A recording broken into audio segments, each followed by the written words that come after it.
झारखंड वस्तुनिष्ठ से झारखंड के इतिहास को अभी हम कवर कर रहे हैं। झारखंड के इतिहास का टोटल 4 पार्ट आएगा और ये कवर हो जाएगा। इसके बाद इस ऑब्जेक्टिव बुक में जितने भी सेक्शंस दिए गए हैं, चाहे वो ज्योग्राफी हो, हिस्ट्री हो, पॉलिटी हो, इकोनॉमिक्स हो, आर्ट एंड लिटरेचर और भूमि संबंधी कानून, सबको कवर करा दिया जाएगा। ये सब आपके ऊपर डिपेंड करता है, आपके रिस्पॉन्स और सपोर्ट के ऊपर ये सारा कुछ डिपेंड करता है। स्वागत है दोस्तों आपका आपके अपने यूट्यूब चैनल परीक्षा हॉल 247 में। अगर आप चैनल पर नए हैं तो चैनल को सब्सक्राइब करके बेल आइकन को जरूर दबाइएगा और ज़्यादा से ज़्यादा दोस्तों में परीक्षा हॉल 247 को शेयर कीजिएगा। तो चलिए स्टार्ट करते हैं झारखंड के इतिहास का पार्ट 2।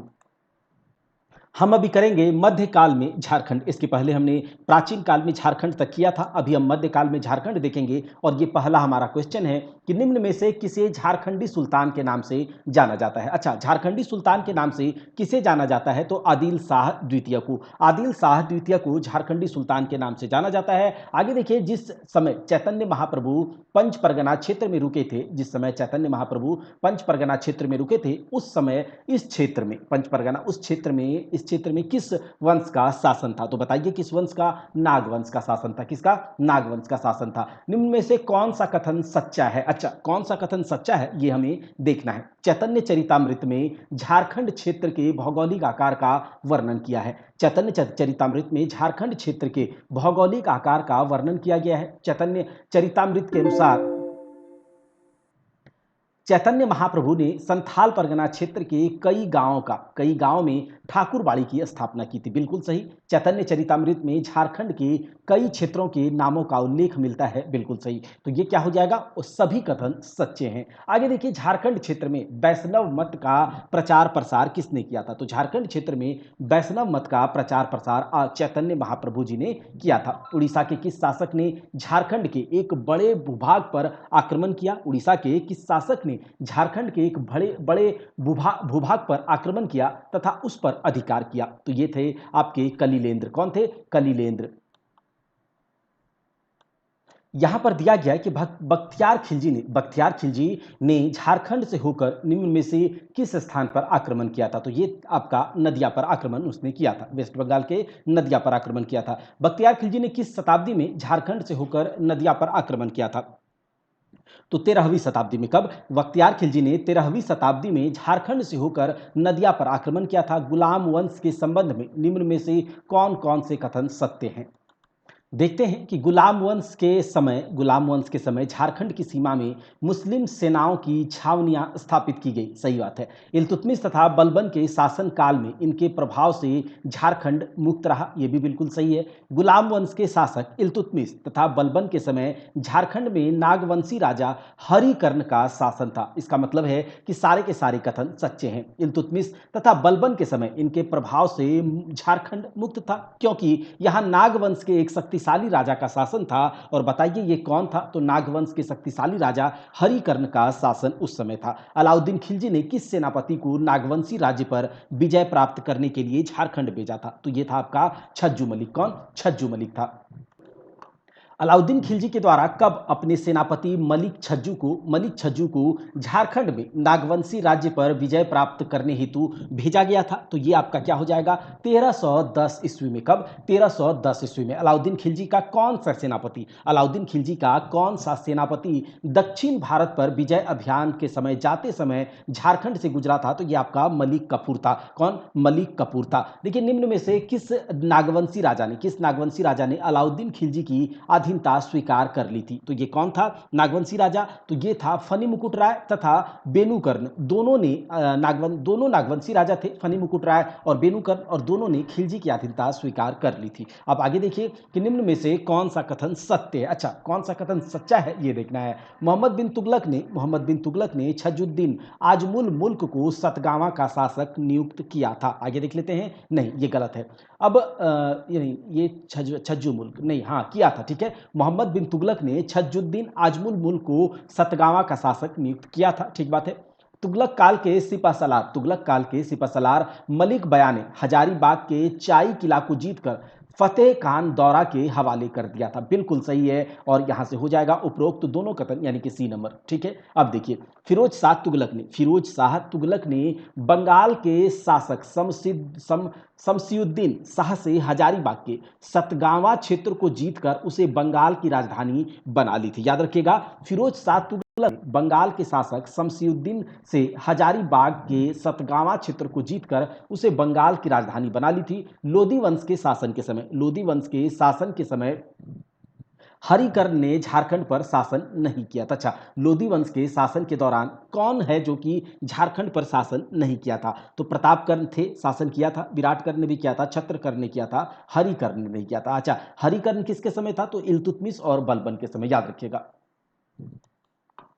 लोधी वंश के शासन के दौरान उड़ीसा के किस वंश ने झारखंड पर आक्रमण किया था? तो लोधी वंश के शासन के दौरान उड़ीसा के गजपति वंश ने झारखंड पर शासन किया था। ठीक है, झारखंड पर आक्रमण किया था। याद रखिएगा, किस वंश के सुल्तानों के प्रभाव से झारखंड लगभग मुक्त रहा? तो ये आपके लोधी वंश के सुल्तानों के प्रभाव से झारखंड लगभग मुक्त रहा था। निम्न में से कौन लोधी वंश के समकालीन झारखंड में नागवंशी शासक थे? तो ये कौन है आप बताइए? प्रतापकर्ण, ठीक है, ये भी था, विराटकर्ण ये भी था, छत्रकर्ण ये भी था। तो यहां से हो जाएगा उपरोक्त तीनों, जैसे जो कि अभी हमने पीछे देखा था जहां पर हरिकर्ण नहीं था। ठीक है, अब देखते हैं आगे। 1494 ईस्वी में सिकंदर लोदी के भय से, 1494 ईस्वी की बात है, सिकंदर लोदी के भय से जौनपुर के शासक हुसैन शाह सरकी ने झारखंड के किस क्षेत्र में शरण ली थी? तो ये साहेबगंज, झारखंड के साहेबगंज में शरण ली थी। किससे डरकर?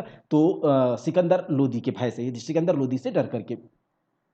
जौनपुर के किस शासक के द्वारा मिथिला के शासक शिव सिंह तथा बंगाल के शासक गणेश पर आक्रमण करने के लिए झारखंड के मार्ग का प्रयोग किया गया था? तो ये आपके अब्दुल्ला सरकी थे। कौन? अब्दुल्ला सरकी थे। अभी हमने हुसैन शाह सरकी के बारे में बात किया कि सिकंदर लोदी से डर करके ये साहेबगंज में जाकर के छिप गया था। कौन? हुसैन शाह सरकी, जौनपुर के शासक। अच्छा, जौनपुर के शासक की अब्दुल्ला सरकी के द्वारा जो है मिथिला के शासक शिव सिंह तथा बंगाल के शासक गणेश पर आक्रमण करने के लिए झारखंड के रास्ते का प्रयोग किया गया था।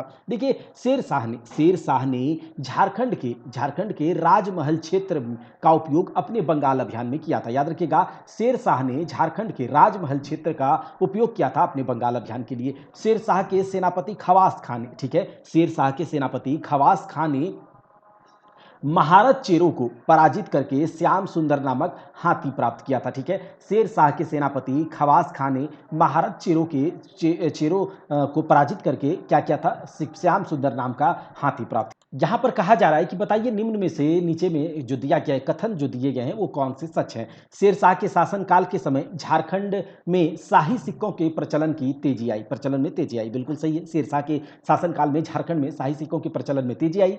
शेर शाह ने मुगलों के विरुद्ध अपने अभियान में झारखंड के जंगलों का व्यापक तौर पर प्रयोग किया था। बिल्कुल सही, झारखंड क्षेत्र में आक्रमण करने का शेर शाह का मुख्य उद्देश्य क्या था? तो श्याम सुंदर नाम का हाथी, सफेद हाथी प्राप्त करना था। बिल्कुल सही, तो उपरोक्त सभी कथन सही हो जाएंगे। आगे देखते हैं, पलामू के जो भागवत राय चेरो राजा थे, पलामू के चेरो राजा भागवत राय को चंदेरी के युद्ध में पराजय का सामना करना पड़ा था। ठीक है, आगे देख लेते हैं। अकबर ने जो नीचे दिए गए किसी झारखंड पर विजय प्राप्त करने हेतु भेजा गया था। ठीक है, अकबर के द्वारा झारखंड पर विजय प्राप्त करने के लिए शाहबाज खां को भेजा गया था। याद रखिएगा, अकबर के द्वारा झारखंड में विजय प्राप्त करने के लिए शाहबाज खां को भेजा गया था।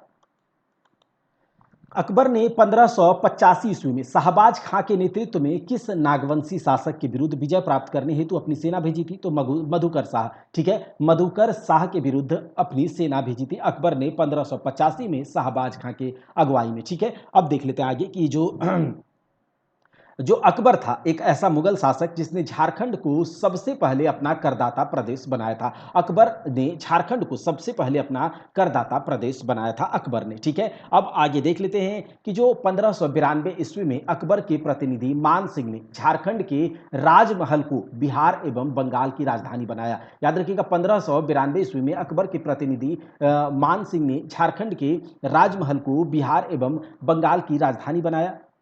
शाहबाज खान ने किस नागवंशी शासक को युद्ध में पराजित किया था? तो शाहबाज खान ने मधुकर शाह को, क्योंकि मधुकर शाह के खिलाफ ही, मधुकर शाह को ही जीतने के लिए, इसी पर आक्रमण करने के लिए अकबर ने शाहबाज खां को झारखंड भेजा था। तो शाहबाज खां, मधुकर शाह। ठीक है, आगे देख लेते हैं। झारखंड में मुस्लिम प्रवेश का मार्ग प्रशस्त करने का श्रेय किसे दिया जा सकता है? तो झारखंड में मुस्लिम प्रवेश का मार्ग प्रशस्त करने का श्रेय शेर शाह को दिया जाता है। किसे? शेर शाह को दिया जाता है। देखिए, अब देख लेते हैं कि कोकरा के नागवंशी शासक का मुगल कालीन ग्रंथों में जमींदार ए खां अलामा से संबोधित किया गया है। ठीक है, कोकरा के नागवंशी शासक को मुगल कालीन ग्रंथों में जमींदार ए खां अलामा से संबोधित किया है। और बताइए इस शब्द का अर्थ क्या होता है? तो इस शब्द का अर्थ होता है हीरे के खान का मालिक। क्या? हीरे के खान का मालिक होता है जमींदार ए खां अलामा। ठीक है, अब देख लेते हैं कि जो निम्नलिखित में से किस ग्रंथ में झारखंड के स्थानीय लोगों के द्वारा शंख नदी से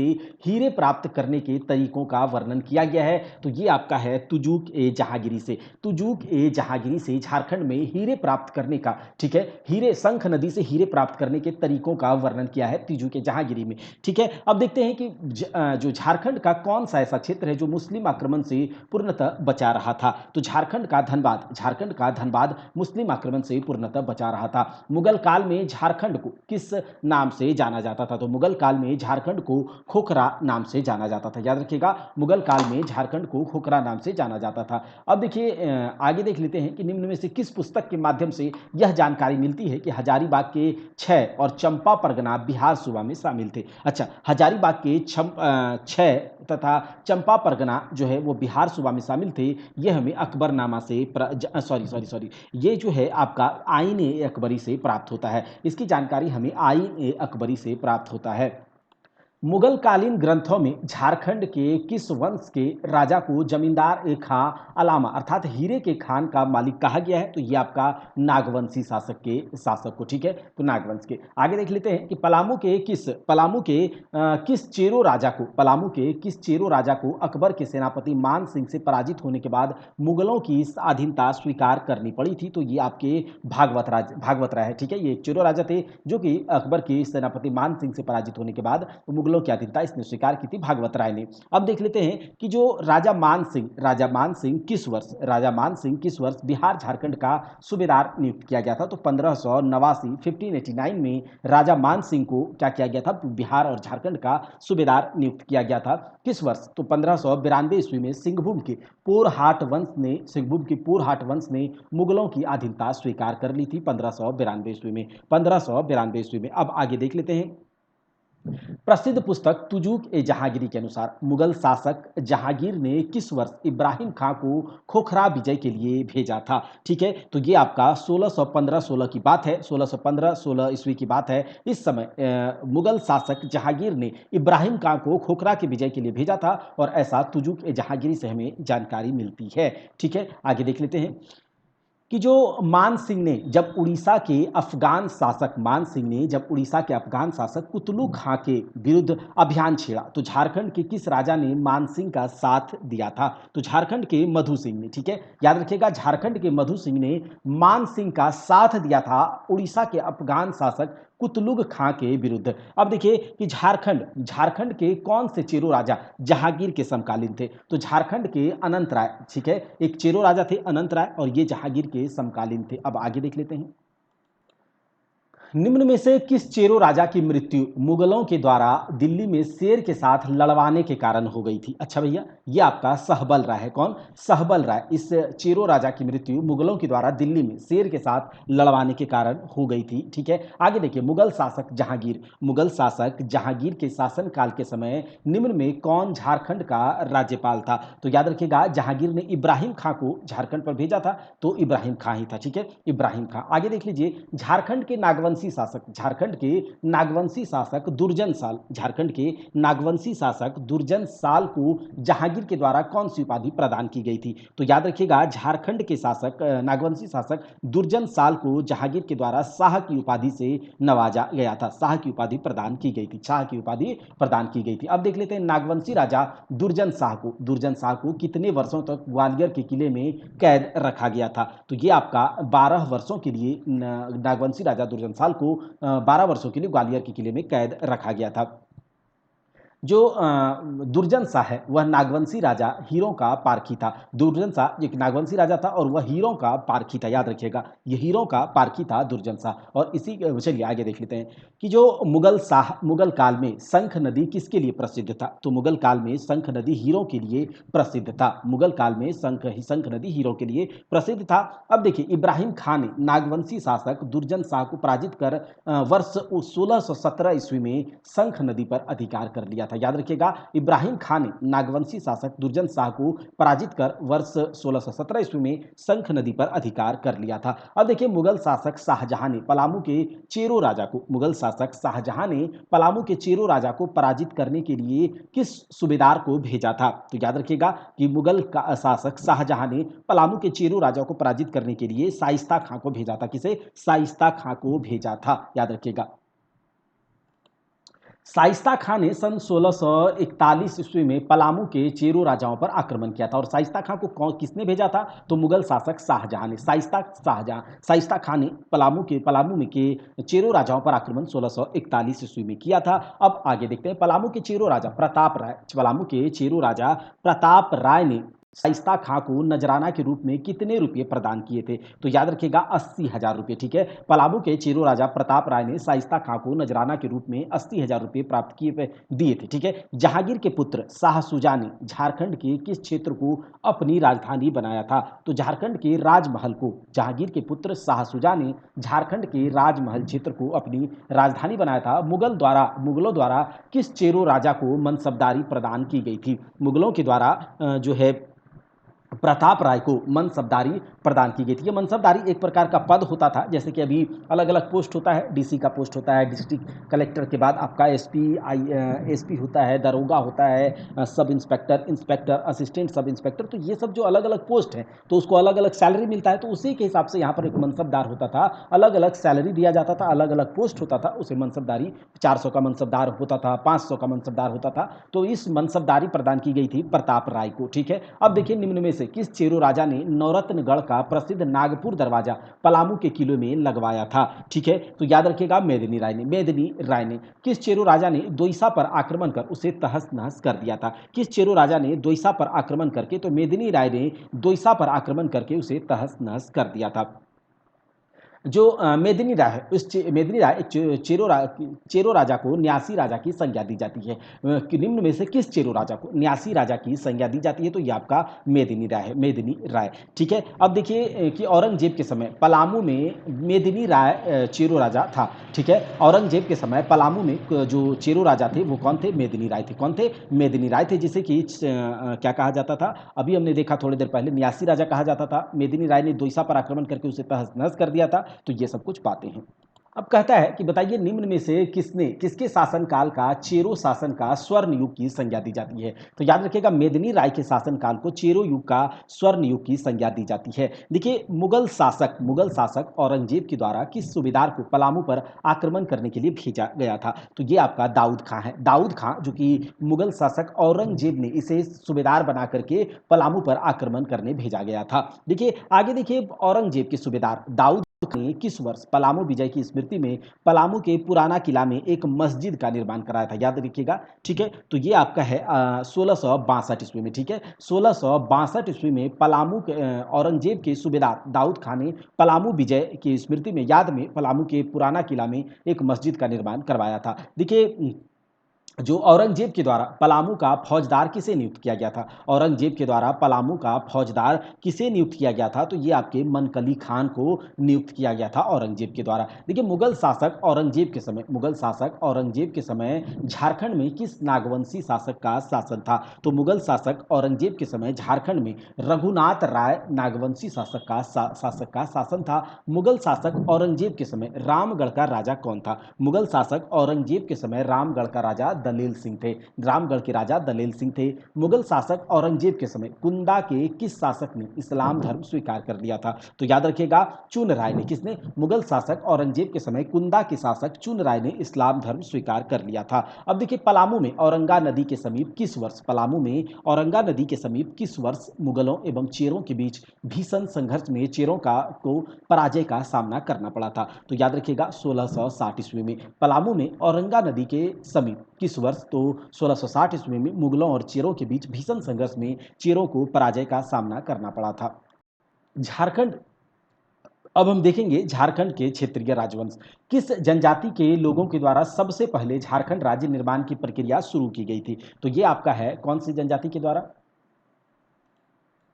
देखिए यहाँ पर कह रहा है कि किस जनजाति के लोगों के द्वारा सबसे पहले झारखंड राज्य के निर्माण की प्रक्रिया शुरू की गई थी।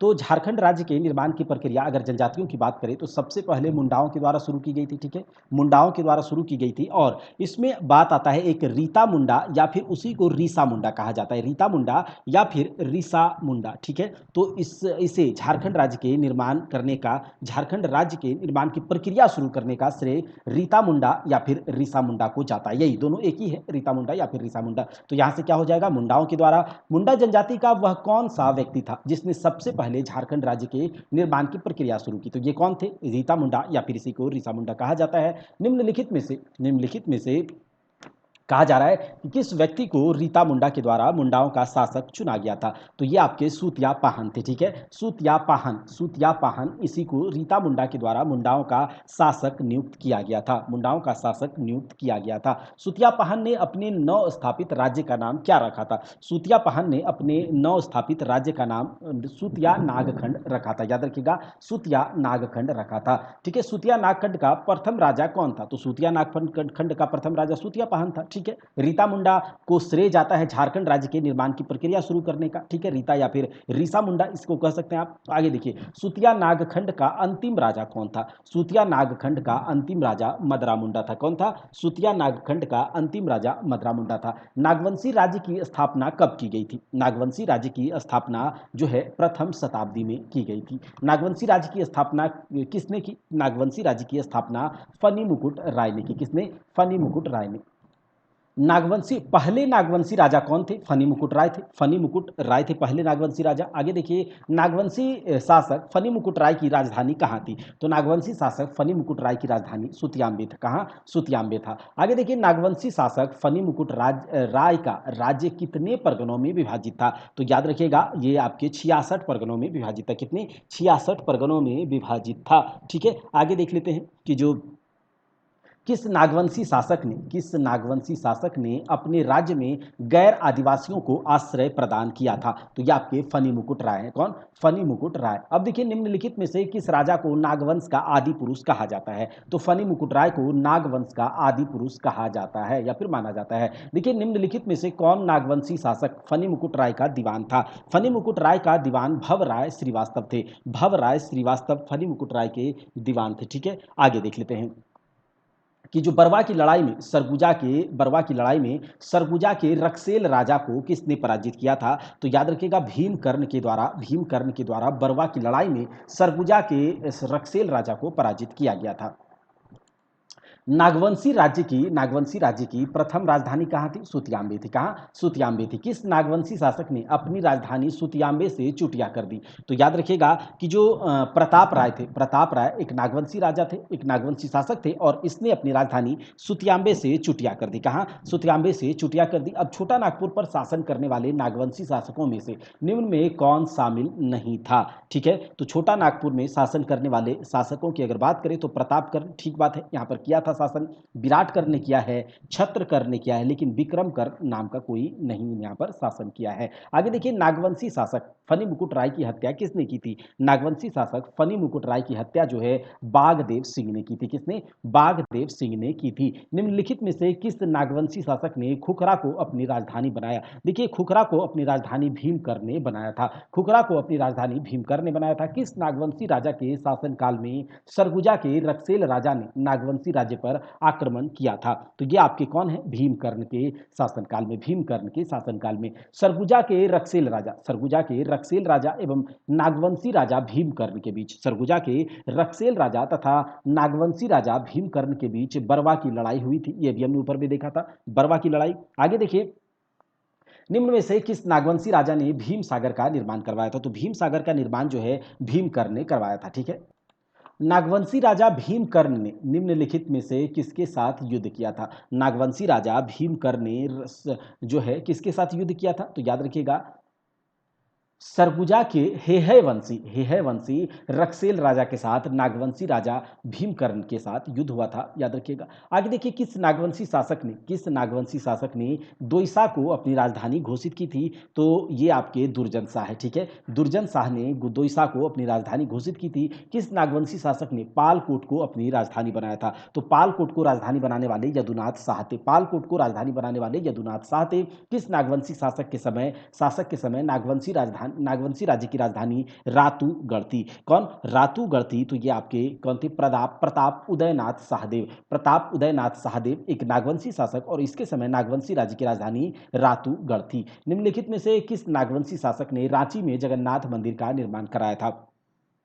तो रांची में जगन्नाथ मंदिर का निर्माण एनी शाह ने करवाया था। रांची में जगन्नाथ मंदिर का निर्माण एनी शाह ने करवाया था। नागवंशी शासक एनी शाह ने किस वर्ष रांची में जगन्नाथ मंदिर का निर्माण करवाया था? तो ये आपके हैं 1691 ईस्वी में। 1691 ईस्वी में। निम्नलिखित पर विचार कीजिए। तो यहाँ पर दिया गया है कि इस पर विचार करना है, और क्या बोला गया?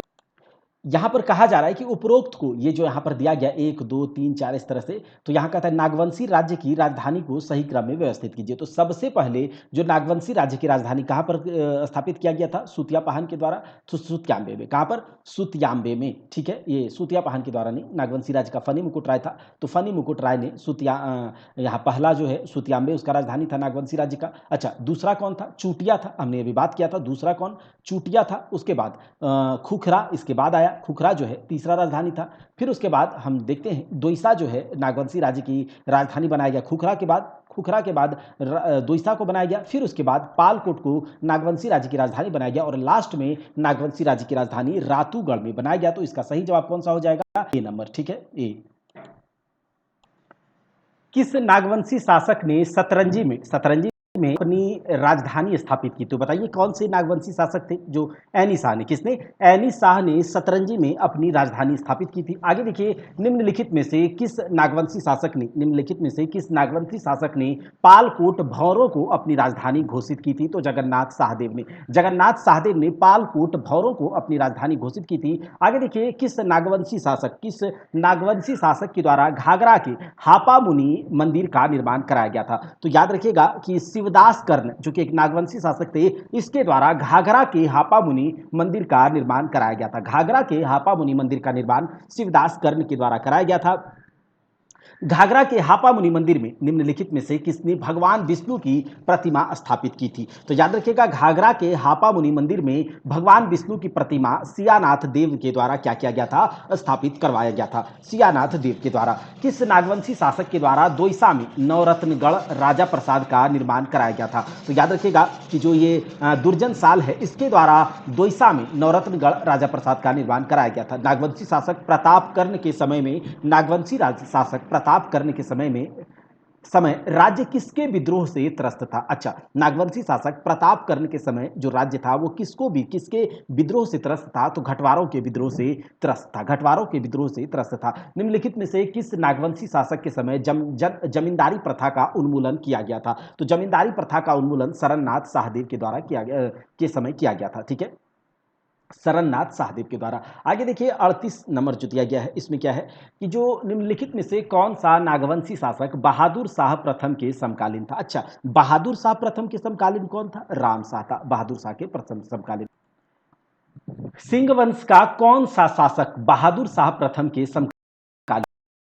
शासक तो सिंह वंश का काशी राम सिंह बहादुर शाह प्रथम के समकालीन था। निम्नलिखित में से कौन सा नागवंशी शासक फर्रुख सियर के समकालीन था? अच्छा, फर्रुख सियर के समकालीन कौन था? यदुनाथ शाह फर्रुख सियर के समकालीन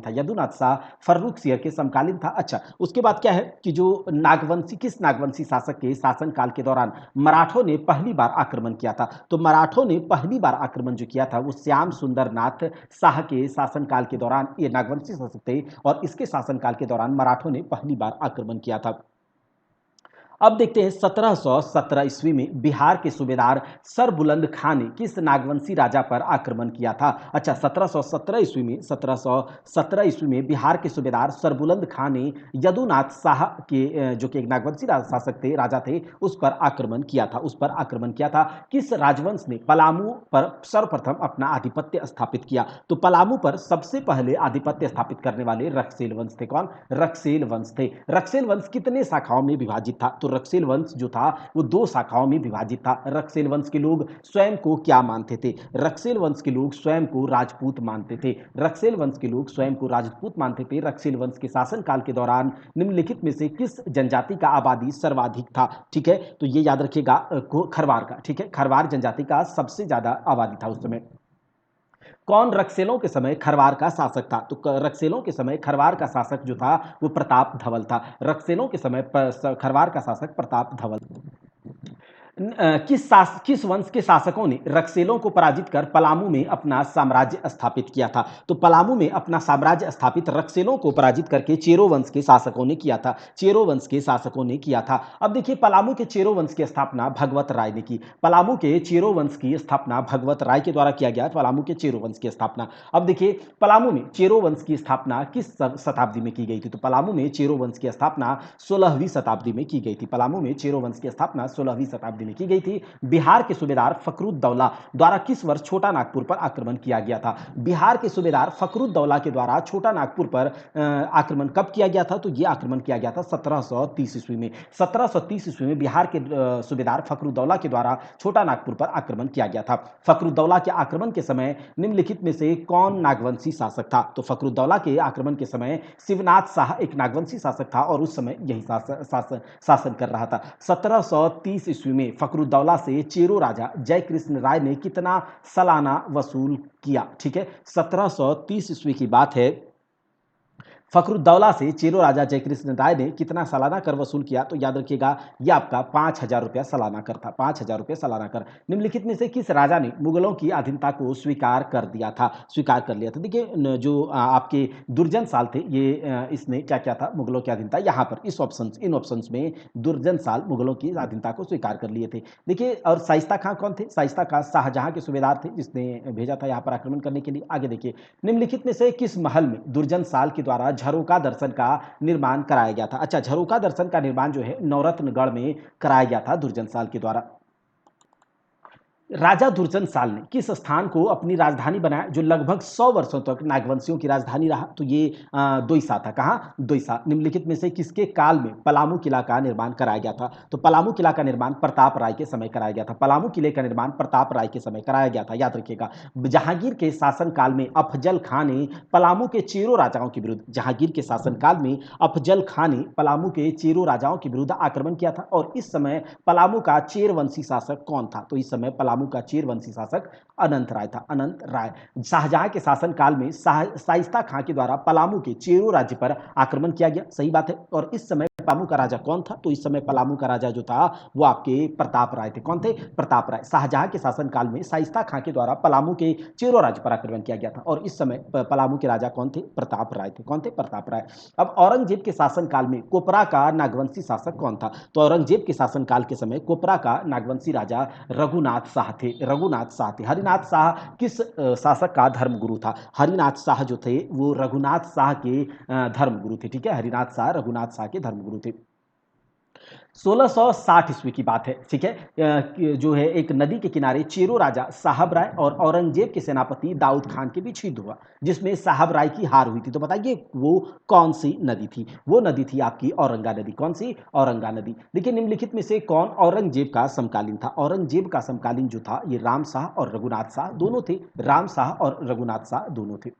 रांची में मदन मोहन मंदिर का निर्माण किसने करवाया था? रघुनाथ शाह ने। रांची में मदन मोहन मंदिर का निर्माण रघुनाथ शाह ने करवाया था। रघुनाथ शाह ने करवाया था। ठीक है, आगे देखिए, रघुनाथ शाह के शासनकाल में रांची के चुटिया में रघुनाथ शाह के शासनकाल में रांची के चुटिया में राम सीता मंदिर का निर्माण कराया गया था। किसने कराया था? रघुनाथ शाह के शासनकाल में रांची के चुटिया में राम सीता मंदिर का निर्माण किसने कराया था? अच्छा, किसने कराया था? तो ये आपके हरि ब्रह्मचारी ने करवाया था। हरि ब्रह्मचारी ने करवाया था। औरंगजेब के समय निम्नलिखित में से किस शासक ने इस्लाम धर्म स्वीकार कर लिया था, ठीक है। तो औरंगजेब के समय आपके चुन राय ने, ठीक है, चुन राय ने क्या किया था, इस्लाम धर्म स्वीकार कर लिया था औरंगजेब के समय। सिंहभूम के सिंह वंश की स्थापना किस शताब्दी में हुई थी? सिंहभूम के सिंह वंश की स्थापना किस शताब्दी में हुई थी भैया? सिंहभूम के सिंह वंश की स्थापना 8वीं शताब्दी में हुई थी, 8वीं शताब्दी में हुई थी। सिंहभूम का सिंह वंश कितनी शाखाओं में विभाजित था? तो सिंहभूम का सिंह वंश आपके दो शाखाओं में विभाजित था। सिंहभूम का सिंह वंश दो शाखाओं में विभाजित था। सिंहभूम के सिंह वंश की पहली शाखा के संस्थापक काशीनाथ सिंह थे।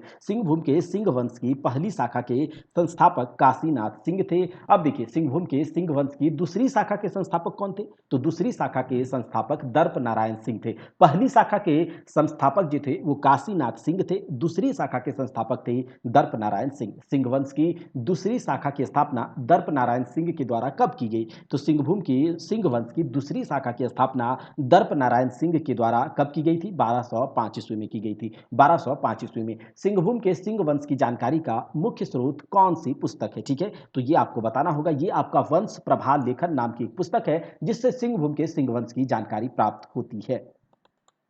अब देखिए, सिंह वंश के किस राजा ने पोरहाट को अपनी राजधानी घोषित की थी? सिंह वंश के किस राजा ने? तो ये आपके काशीराम सिंह थे, काशीराम सिंह।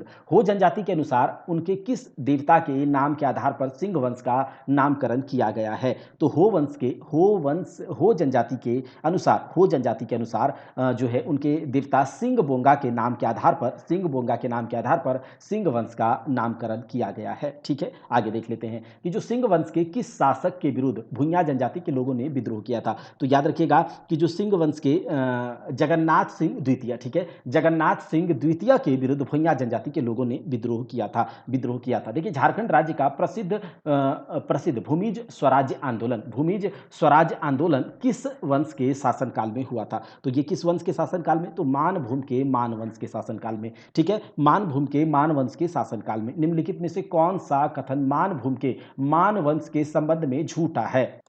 तो ये देखिए, यहाँ पर कह रहा है कि कौन सा झूठा है इस राजवंश का, यानी कि मानभूम के मानवंश के राजवंश का शासन हजारीबाग मानभूम में विस्तृत था। गलत है। गोविंदपुर धनबाद के कवि गंगाधर के द्वारा रचित प्रस्तर शिलालेख में इस राजवंश का उल्लेख मिलता है। ठीक है, ये भी गलत। अब देखिए, यहाँ पर जो है लास्ट ऑप्शन हो जाएगा, उपरोक्त सभी कथन सत्य है, जो कि यही है असत्य। ठीक है, डी नंबर का आप देख लीजिएगा इसे। मानभूम का सर्वाधिक शक्तिशाली राज्य कौन सा था? मानभूम का सर्वाधिक शक्तिशाली राज्य कौन सा था? तो पंचेत राज्य था। मानभूम का सर्वाधिक शक्तिशाली राज्य पंचेत राज्य था। सिंहभूम के धालभूम क्षेत्र में किस वंश के राजाओं का शासन स्थापित था? सिंहभूम के धालभूम क्षेत्र में किस वंश के राजाओं का शासन स्थापित था? तो ये आपके धाल वंश थे। कौन? धाल वंश।